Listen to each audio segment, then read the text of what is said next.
اور وہ بھی آئینی طور پر ایک مضبوط ادارہ ہے۔ رہ گیا لیجسلیشن کے لیے، تو اسمبلی وہاں موجود ہے اور اربوں روپے سال کا اس پہ خرچ ہوتا ہے قانون سازی کے لیے، لیکن اتفاق دیکھیے کہ جمہوریت کے نام پر آنے والے لوگ صرف اپنی ذاتی مفادات کی باتیں کرتے ہیں اور عوام کے لیے کچھ نہیں کیا۔ آج تک کی صورتحال یہی ہے۔ ماضی کی حکمرانوں نے جو کچھ کیا وہ آپ کے سامنے ہے، اس کو دوبارہ بات کرنا مناسب نہیں ہے، کیونکہ یہ ایک طے شدہ بات ہے کہ اس ملک سے کسی کو پیار نہیں، کسی کو محب وطن نظر نہیں آیا ہے۔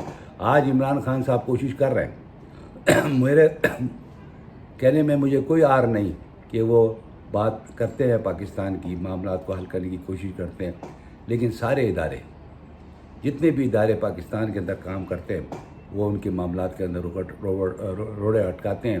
یہاں تک ان کی اپنی منسٹریز بھی جو کہ اسلام آباد میں کام کر رہی ہے، ان کی بھی پرفارمنس اس طرح کی نہیں ہے جس کو سراہا جائے، اور عمران صاحب کو مشکلات کے اندر ڈالے رکھتے ہیں۔ وہ ایشوز جو نان ایشوز ہیں ان کو اٹھا دیتے ہیں، ایسے گفتگو کرتے ہیں، ایسی باتیں کرتے ہیں جس سے نفرتیں پیدا ہوتی ہیں، مشکلات پیدا ہوتی ہیں، اور وہ ساری کی ساری صرف ایک واحد عمران خان صاحب جس کو فیس کرنی ہوتی ہیں، اور وہ ان کی معاملات کے لیے حل تلاش کرتا ہے۔ آج فوج کا رول ہمارے سامنے ہے۔ وہ یہ چاہتی ہے کہ حکومت چلے، وہ چاہتی ہے کہ ترقی ہو، وہ یہ چاہتی ہے کہ یہاں کا ملک کے لوگوں کو فائدہ پہنچے، لیکن افسوس ہمارے ادارے اس قابل ہی نہیں رہے جو کہ ان چیزوں کو آگے لے کے چلے جائے۔ سب سے بڑی وجہ کرپشن ہے۔ تو میرے بھائیوں، ہم کو یہ دیکھنا ہوگا کہ ہم کس رول ماڈل کو اپنائیں جس کی وجہ سے انہوں نے ترقی کی۔ اگر ان کی ترقی کی طرف دیکھتے ہیں تو ہم بہت ساری باتیں ہم سیکھ سکتے ہیں۔ ہمیں اپنے نظام کو بدلنے کی ضرورت نہیں ہے، اصلاح کرنے کی ضرورت ہے، قانون کے اندر بہتری لانے کی ضرورت ہے، اور اس سے ملک کے اندر فلاح و بہبود بہتر ہو جائے گا، اور ہم وہ کام کر سکیں گے جو ہمارے ملک کے لیے بہتر ہے۔ آج یہ طے کرنا ضروری ہوگا کہ ہم ان چیزوں سے دور ہو جائیں جو ویسٹرن کلچر سے ہم کو ملتی ہیں۔ ہم کو یہ دیکھنا ہوگا کہ یہ جو این جی اوز ہیں، یہ جو ماس میڈیا کمیونیکیشن ہے، ان چیزوں سے اگر آپ غور کریں تو ہمارے لوگوں کا مائنڈ سیٹ تباہ و برباد ہو کے رہ گیا ہے۔ ہم اس چیز کو سوچنے کے لیے تیار ہی نہیں ہیں جس سے ہماری ملک کو فلاح ہو۔ ہم ہر وقت وہ کام کرنے کی کوشش کرتے ہیں جس سے ہمیں نقصان ہو، تو لہٰذا بہت سخت اقدامات کرنے کی ضرورت ہے۔ اب یہ دیکھنا ہے کہ پرائم منسٹر عمران خان کافی ملکوں میں دورہ کر چکے ہیں، اور ان کے تجربے بھی بہت زیادہ ہیں، اور انہوں نے بہت کچھ دیکھا بھی ہے، لیکن میری سمجھنے کی بات یہ ہے، اور میں یہ کہنا چاہوں گا کہ وہ تجربے جو کہ کامیابی کی طرف گئے ان کے اوپر عمل کرنا چاہیے۔ ہم چائنا کا نام بہت زوروں سے لیتے ہیں۔ چائنا کا صورتحال آپ کے سامنے ہے۔ وہ دنیا کے اندر ایسٹ ایشیا سے ساؤتھ ایشیا کے اندر انٹر ہو گیا ہے۔ اس کا وجود ایسٹ ایشیا کے حوالے سے ہے، اب اس کا وجود ساؤتھ ایشیا کے اندر ان سارے ممالکوں کے ساتھ ریلیشن شپ بڑھا لی ہے اس نے، اور ترقی کی طرف اس کا لے جانے کا جو ارادہ ہے وہ ایک کاروباری مقصد ہے۔ وہ چاہتا ہے کہ کسی طرح سے بھی یہ ترقی زیادہ علاقے ہوں، یہاں پر کاروبار ہو، اور یہاں پر ان کا بھی کاروبار بڑھے گا۔ لہذا اس کی سوچ سے اگر آپ فائدہ اٹھائیں تو ہم سی پیک کی طرف دیکھتے ہیں۔ آج ہمارے حکمرانوں نے جو کچھ کیا اس سی پیک کے ساتھ، وہ بڑی تشویشناک حالات کی طرف جا رہے ہیں۔ کتنے معاہدے ایسے ہیں جو ابھی عمران خان صاحب نے نکالے ہیں اور ان کے سامنے آئے ہیں، وہ پوشیدہ معاہدے ہیں۔ نیب بھی اس کے اوپر کام کر رہی ہے، لیکن مجھے نیب سے تو کوئی خاص امید اس لیے نظر نہیں آتی کہ یہ چیئرمین صاحب جو ہے یہ کسی کام کے نہیں ہیں، کیونکہ ان کا جو اوریجن ہے اور ان کا جو سلیکشن ہے وہ پیپلز پارٹی اور نون لیگ نے کیا ہے۔ لامالا ماضی کے تجربے اور ماضی کی ان کی کارروائیوں کو اگر نظر سامنے رکھے تو مجھے ایسا محسوس ہوتا ہے، اور میں یہ بات کہنے پہ بالکل ٹھیک ہوں کہ بھائی یہ تو جب بھی کوئی بات ہوگی تو یہ تو ڈرائی کلینر کام کر رہے ہیں۔ جو بھی سیاسی لوگ ان کے حوالے آتے ہیں اپوزیشن کے، ان کو یہ کلین چٹ دے کے اور معاملات کو ختم کر دیتے ہیں، ایویڈنس کو ختم کرا دیتے ہیں اور ان کا سپورٹ کرتے ہیں۔ لہذا ان سے مجھے تو کوئی امید نظر نہیں آتی۔ آگے چلتا ہوں تو معلوم یہ ہوتا ہے کہ ہونا کیا چاہیے۔ ہونا یہ چاہیے جیسے کہ چائنا کے اندر ہے. میں ٹرکی کو بھی اہمیت نہیں دیتا، کیونکہ ٹرکی کے اندر بہت کچھ چیزیں ایسی ہیں جو ہمارے ملک میں اس کا تجربہ ہو چکا ہے اور وہ کافی نقصان دے چکی ہیں، اور آج تک ہم اسی قابل نہ ہو سکے کہ ہم اپنے اندر نیشنلزم پیدا کر سکیں. چائنا کے اندر سب سے بڑا مسئلہ یہ ہے کہ ان کی جتنی بھی ہیومن رائٹس ہیں ان کا تعلق اکنامک گروتھ سے ہے. اگر کسی کی اکنامک گروتھ بڑھے گی تو ہیومن رائٹس کو سپورٹ کی جائے گی اور ان کو اسی ریشو کے ساتھ رائٹس دیے جائیں گے. ایجوکیشن کو انہوں نے فرسٹ پرائرٹی پہ رکھا اور ان کی تعلیم کا جو معیار ہے وہ بہت بڑھتا جا رہا ہے، اور انہوں نے اس لحاظ سے اس کو رکھا کہ جب لوگ ایجوکیٹڈ ہوں گے تو سائنس کے راستے میں، تحقیق کے راستے میں، ریسرچ کے سلسلے میں، انوینشنز کے سلسلے میں یہ ایجوکیشنل طبقہ جو ہے یہ بہت کام آئے گا. اور کمپلسری ایجوکیشن رکھ دی. ہمارے یہاں تو صرف کاغذوں کے اوپر باتیں ہو رہی ہیں، لفاظی ہوتی ہے.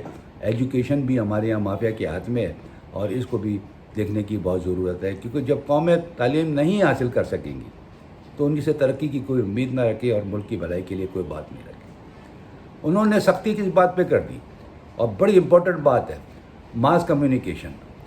وہاں پر نیشنلزم کے خلاف کوئی بھی شخص بات کرے گا اس کی بہت سخت سزا ہے، اس کو اسپیئر نہیں کیا جاتا. وانن فانن ان کو سزائیں دے دی جاتی ہیں. عدالتی نظام ان کا بہت تیزی کے ساتھ کام کرتا ہے.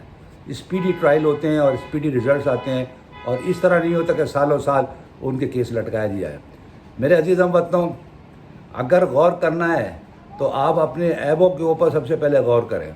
ہمارا ٹیلی ویژن جس کے اوپر ہم روزانہ شام 7 بجے سے رات 12 بجے تک مناظرے سنتے ہیں، ہم جس کے اوپر بیٹھ کے تفریحاں سنتے ہیں، ہم جن کے اوپر خبریں سننے کے لیے بیٹھتے ہیں اور ان کی رائے ہم سنتے ہیں، تو ایسا معلوم ہوتا ہے کہ یہ ملک کو تباہ و برباد کر دیں گے.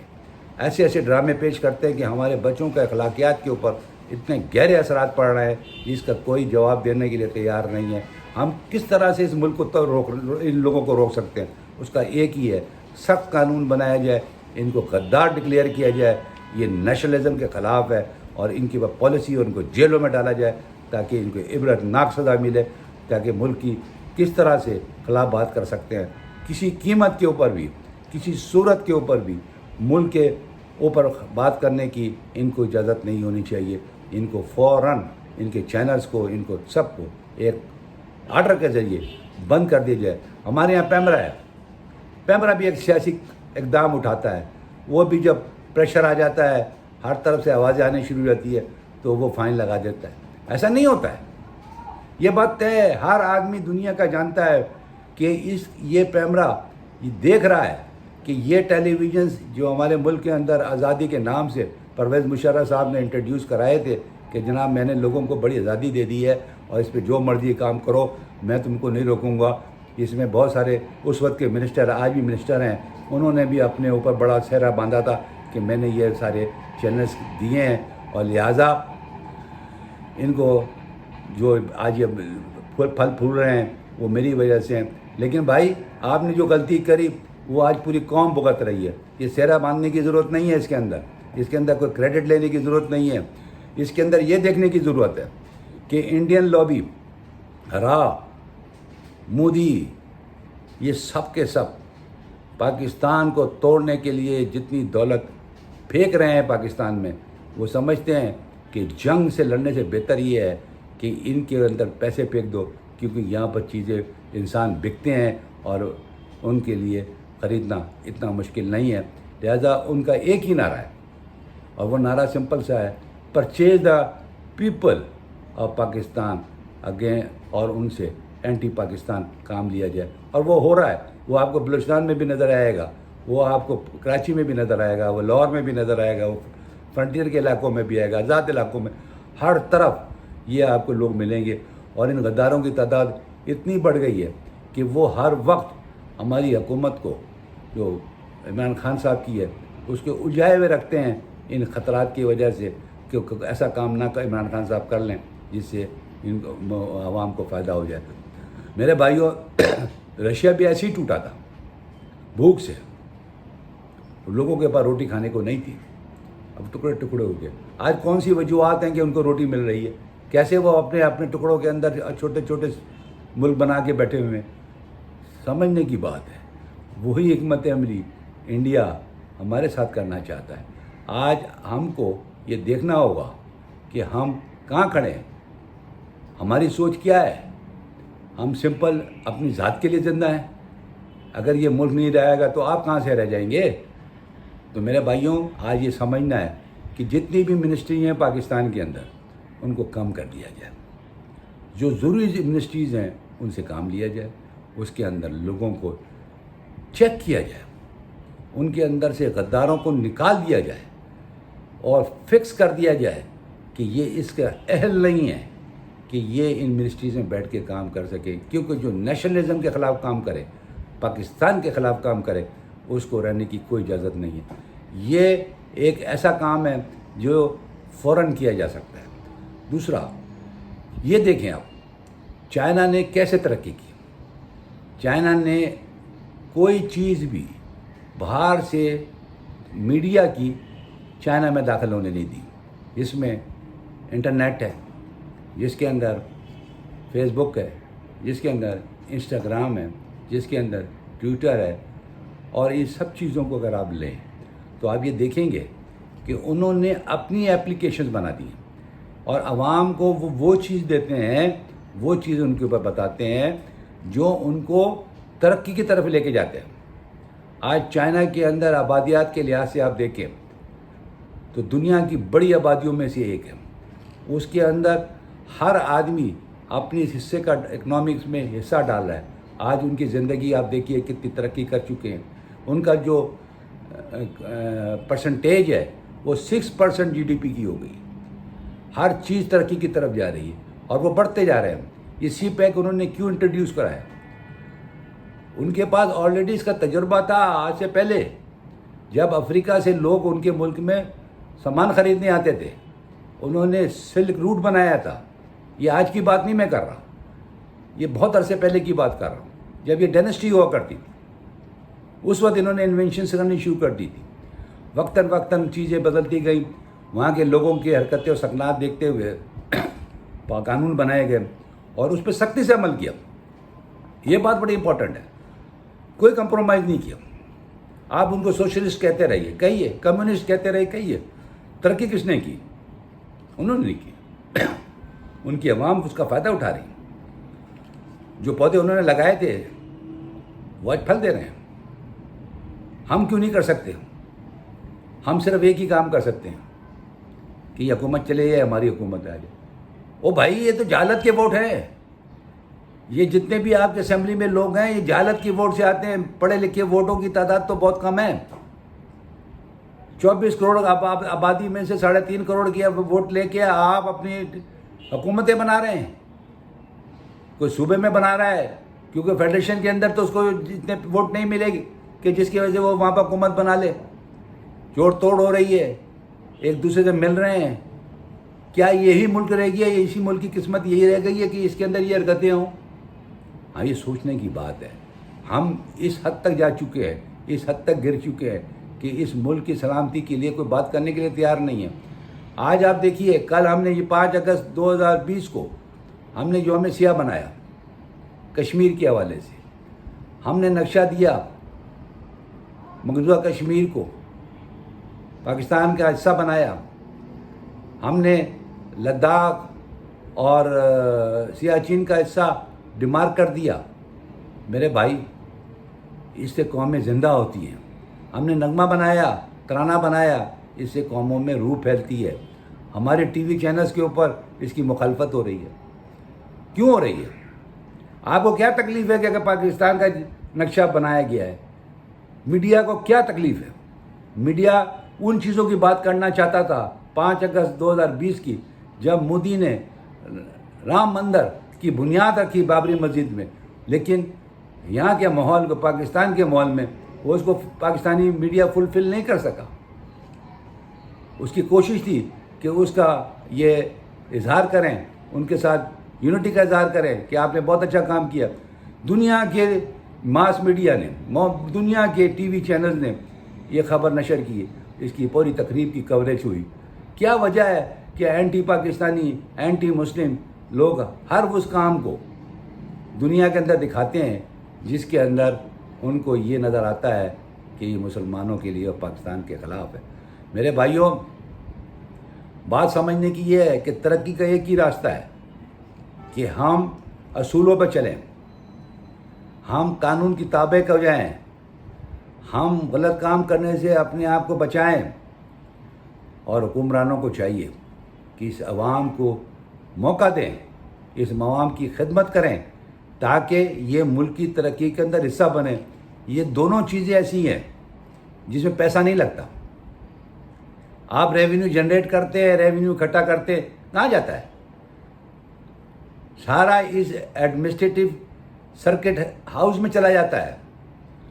اتنے ادارے آپ نے بنا دیے ہیں، سب کچھ کرنے کے بعد پھر کمیٹی بنائی جاتی ہے. تو جب آپ کمیٹی پہ کمیٹی بنا رہے ہیں تو ان منسٹریز کی ضرورت کیا ہے؟ ان کی تو فنکشن ختم ہو جاتا ہے جب ان کے اندر صلاحیت ہی نہیں ہے. ہر منسٹر یہ چاہتا ہے کہ میں پاکستان کا پرائم منسٹر بن جاؤں. ایسا ممکن ہے؟ جس طرح سے وہ بیہیو کرتا ہے اس سے یہ اندازہ ہوتا ہے کہ اس کے اندر خود سری ہے.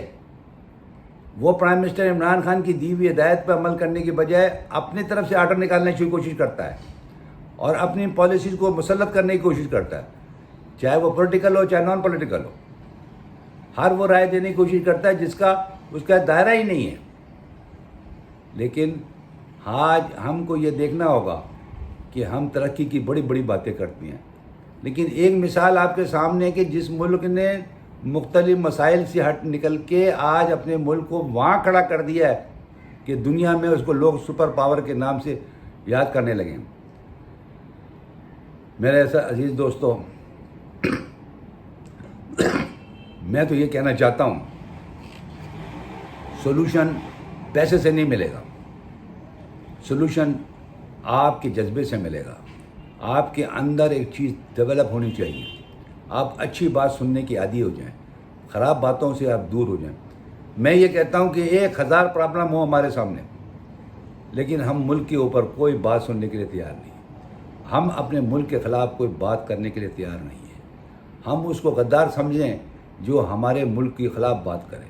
جس دن یہ جذبہ محب وطنی کا آپ کا اجاگر ہو جائے گا اور آپ کے اندر یہ سوچ پیدا ہو جائے گی کہ بھائی ہم نے ہر وہ کام جو پاکستان کی عزت سلامتی کی طرف جاتا ہے وہ کرنا ہے، تو پھر آپ یہ دیکھیے گا کہ اس میں زیادہ وقت نہیں لگے گا. یہ سالوں کی باتیں نہیں ہیں، یہ دنوں کی باتیں ہیں. آپ اس کا مظاہرہ کریں.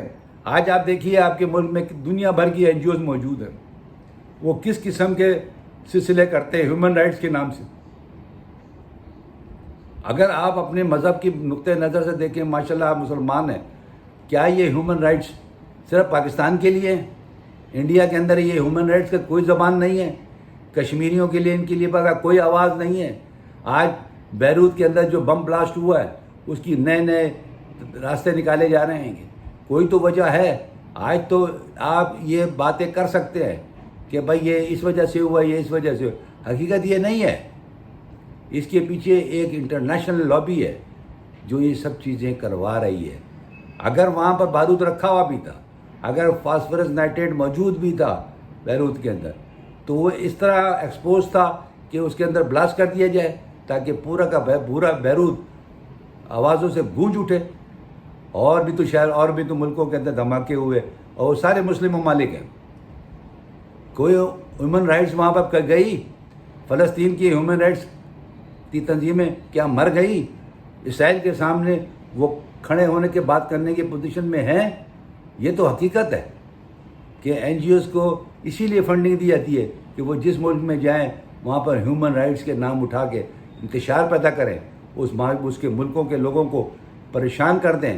اور یہی ہمارے ملک میں ہوتا ہے کہ وہ فنڈنگ ان کو ملتی ہے، وہ یہاں کے لوگوں کو پیسے دیتے ہیں اور ان کا کوئی کام نہیں ہے. وہ تو یہاں یونینز بنا لیتے ہیں، ایسوسیشن بنا کے بیٹھ جاتے ہیں.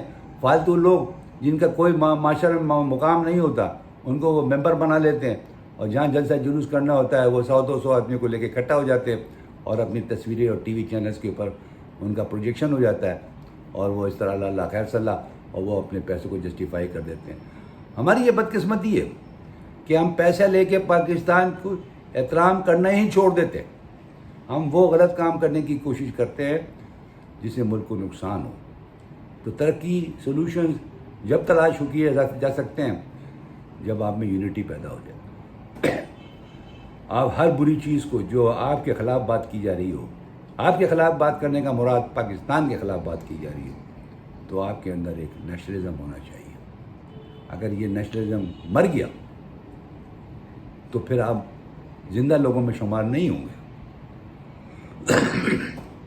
آپ کو لوگ اسی نام سے کریں گے کہ یہ وہ پاکستانی ہیں جو اپنے ملک کو